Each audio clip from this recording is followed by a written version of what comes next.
உடலை விட்டு பிரிந்து சென்ற முன்னோர்கள் மூதாதையர் உயிரான்மாக்களை சப்தரிஷி மண்டலத்துடன் இணைய வேண்டும், அவர்கள் அழியா ஒளி சரீரம் பெற வேண்டும் என்று வீட்டில் இருப்பவர்கள் அனைவரும் ஒன்று சேர்ந்து அனுதினமும் உந்தி தள்ள பழகிக்கொள்ள வேண்டும் என்று இந்த உபதேசத்திலே குரு உணர்த்துகின்றார்கள். உங்கள் எண்ணங்கள் அனைத்தும் விண்ணை நோக்கி அதை எட்டி அங்கிருந்து உயர்ந்த சக்திகளை பெறுவதற்கு ஒவ்வொரு பௌர்ணமி என்றும் அந்த சந்தர்ப்பத்தை ஏற்படுத்தி கொடுக்கின்றோம். காரணம், சூரியனுடைய காந்த சக்தி சந்திரனில் அன்று முழுமையாக படுகின்றது. உங்கள் எண்ணங்களை மேல் நோக்கி செலுத்தச் செய்து சந்திரனையும் பார்க்கச் செய்து அந்த காந்த புலனுடன் இழுக்கச் செய்து அதை தாண்டி இருக்கும் சப்தரிஷி மண்டலத்தை உற்று பார்க்கும்படி செய்கின்றோம். உங்கள் உணவின் எண்ண அலைகள் அங்கே பதிய செய்கின்றோம். உங்கள் குடும்பத்தில் உடலை விட்டு பிரிந்தவர்கள் யாராக இருந்தாலும் சரி, குலதெய்வங்களாக அவர்கள் எண்ணி அந்த உயிராத்மாக்கள் சப்தரிஷி மண்டலத்துடன் இணைந்து ஒளி சரீரம் பெற வேண்டும் என்று உந்தி தள்ள வேண்டும். விஞ்ஞானிகள் 100 டன் எடையுள்ள ராக்கெட்டை கூட உருவாக்கி அதையும் விண்ணிலை செலுத்துகின்றார்கள். அங்கேயும் ரேடார் வைக்கின்றனர், பூமியிலும் ரேடாரை வைக்கின்றார்கள். விண்ணில் இருப்பதையும் இங்கு இருப்பதையும் இழுத்து அதே சமயத்தில் லேசரையும் கலந்து விண்ணிலை ஏவுகின்றார்கள். லேசர் என்றால் இதிலேயுமே ஊடுருவி மற்றொன்றுடன் மோதி அந்த அலை நிற்காமல் ஊடுருவி செல்லும் நிலைகள் பெற்றது.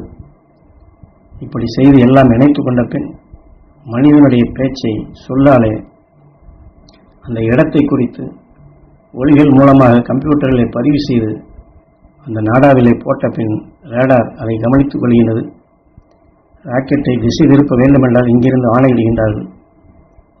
மனிதனுடைய எண்ண ஒளிகளால் பதிவு செய்த நுண்ணிய அலைகள் இயந்திரத்தில் பதிவு செய்ததன் துணை கொண்டு தொலைதூரத்தில் செல்லும் ராக்கெட்டை இங்கிருந்து திசை திருப்புகின்றது. கவனத்தில் வைத்துக் கொள்ளுங்கள். மனிதனுடைய எண்ண ஒளியை பதிவு செய்து இயந்திரத்திற்குள் அதை அலைவரிசையாக வைத்து ராக்கெட்டில் இணைக்கச் செய்து இயக்குகின்றார்கள். இதே போன்றுதான் உங்களுக்குள் இருக்கும் முன்னோர் உணர்வுகளின் துணை கொண்டு உடலை விட்டு பிரிந்து சென்ற அந்த ஆன்மாக்களை விண்ணிலை உந்தி செலுத்தப்படும் போது சப்தரிஷி மண்டல அலைகளுடன் அங்கு கலக்க செய்கின்றது. அந்த ஒளிக்கங்கையிலே ஒளிக்கடலிலே அந்த ஆன்மாக்கள் பட்டவுடன் புவியிலே மனித வாழ்க்கையில் வாழ வேண்டும் என்று எடுத்துக்கொண்ட வேதனை, சலிப்பு, சஞ்சலம் போன்ற உணர்வுகளை எல்லாம் கருக்கிவிட்டு அதை பஸ்பமாக்கி விடுகின்றது. அதே சமயத்தில் உயிருடன் ஒன்றி நிலைத்த அறிவாக ஒளியாக ஞானிகளால் படைக்கப்பட்ட சப்தரிஷி மண்டலத்துடன் இணைந்து முன்னோர்கள் அனைவரும் ஒளி உடல் பெறுகின்றார்கள். நாம் அனைவருமே ஒருவருக்கொருவர் பேசி பழகி இருக்கின்றோம்.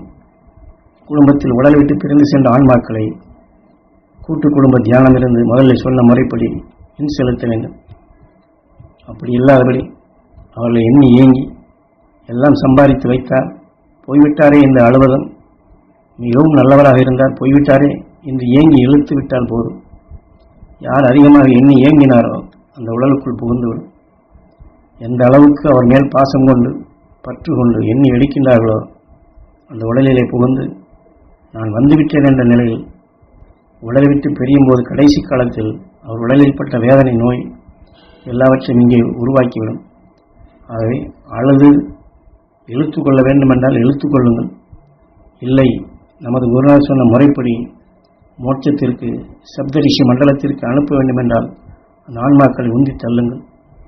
என்றால் அவர்கள் வின் சென்ற பிற்பாடு அவர்களின் துணை கொண்டு மனித வாழ்க்கையில் நாம் முழுமை பெற்று பிறவியில்லா நிலை அடையலாம். என்றால் குரு இதில் விஞ்ஞான முறைப்படி ராக்கெட்டை இங்கிருந்து எப்படி விண்ணுக்கு செலுத்தி திசை திருப்பி எல்லை அடையும்படி செய்கின்றார்களோ அதை போன்றுதான் மெய்ஞானிகள் காட்டிய வழியில் உடலை விட்டு பிரிந்து சென்ற நம் முன்னோர்களை விண் செலுத்தும்படி உணர்த்துகின்றார்கள். அதனுடைய அவசியத்தையும் முக்கியத்துவத்தையும் ஒவ்வொரு நாளும் அடிக்கடி நாம் செய்ய வேண்டிய அவசியத்தையும் இதில் வலியுறுத்துகின்றார்கள்.